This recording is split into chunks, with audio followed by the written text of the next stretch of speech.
हमारे प्यारे नबी का बचपन कैसे गुजरा और आपके वालिदा के इंतकाल के बाद आपकी परवरिश किसने की, चलिए जानते हैं। नबी पाक सल्लल्लाहु अलैहि वसल्लम दूसरे बच्चों की तरह खेलते तो थे मगर बुतों के करीब कभी नहीं जाते थे। जब बाकी बच्चे बुतों के सामने खेलते, कभी उनकी पूजा की नकल करते तो आप खामोशी से अलग हट जाते। एक दिन बीबी आमिना रहमतुल्लाह अलैहा ने देखा कि कुछ बच्चे काबा के पास अपने नन्हे हाथों से बुतों को छू रहे हैं, लेकिन मोहम्मद थोड़ी दूर खड़े आसमान की ओर देख रहे थे। बीबी आमिना रहमतुल्लाह अलैहा ने हैरानी से पूछा, बेटा मोहम्मद, तुम उनके साथ क्यों नहीं खेलते? आपने मासूम अंदाज में जवाब दिया, अम्मा, ये तो पत्थर हैं, न ये सुनते हैं न देखते हैं, मुझे इनमें कुछ भी नजर नहीं आता। ये सुनकर बीबी आमिना की आंखें नम हो गईं। उन्होंने बेटे को सीने से लगाया और दिल ही दिल में बोली, ये बच्चा अल्लाह की तरफ से भेजी गई खास अमानत है। जब नबी पाक सल्लल्लाहु अलैहि वसल्लम 6 साल के हुए तो बीबी आमिना ने फैसला किया कि वो बेटे को लेकर मदीना जाए ताकि छोटे मोहम्मद अपने वालिद की कब्र की जियारत कर ले। आप दोनों काफिले के साथ मदीना के लिए चल दिए। सफर आसान नहीं था। रेगिस्तान की तपती धूप, ऊंटों की सवारी और लंबी दूरी,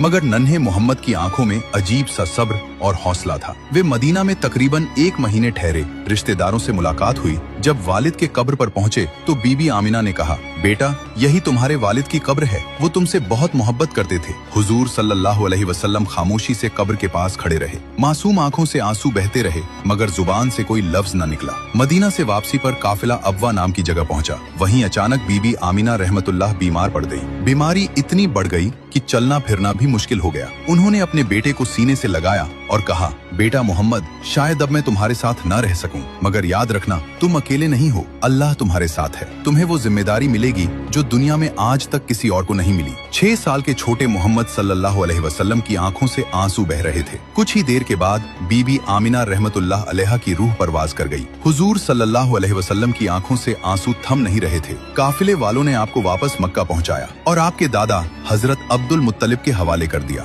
जब हजरत अब्दुल मुत्तलिब को पता चला कि बहू बीबी आमिना भी दुनिया से रुखसत हो गई है तो उनकी आंखें भी भर आईं। उन्होंने नन्हे मोहम्मद सल्लल्लाहु अलैहि वसल्लम को अपनी गोद में लिया और कहा, बेटा, ये तुम्हारे रब की आजमाइश है, इससे कभी घबराना मत। तुम्हारा दादा अभी जिंदा है और मुझे यकीन है कि तुम्हारा रब हर लम्हा तुम्हारा सहारा बनेगा। सुभान अल्लाह। जब दुनिया के सहारे छूट जाएं, तब भी अल्लाह अपने बंदे को तन्हा नहीं छोड़ता। हमारे प्यारे नबी इसका सबसे खूबसूरत सबूत हैं। अगर आपको भी नबी पाक से सच्ची मोहब्बत है तो दिल से लिखें, सुभान अल्लाह।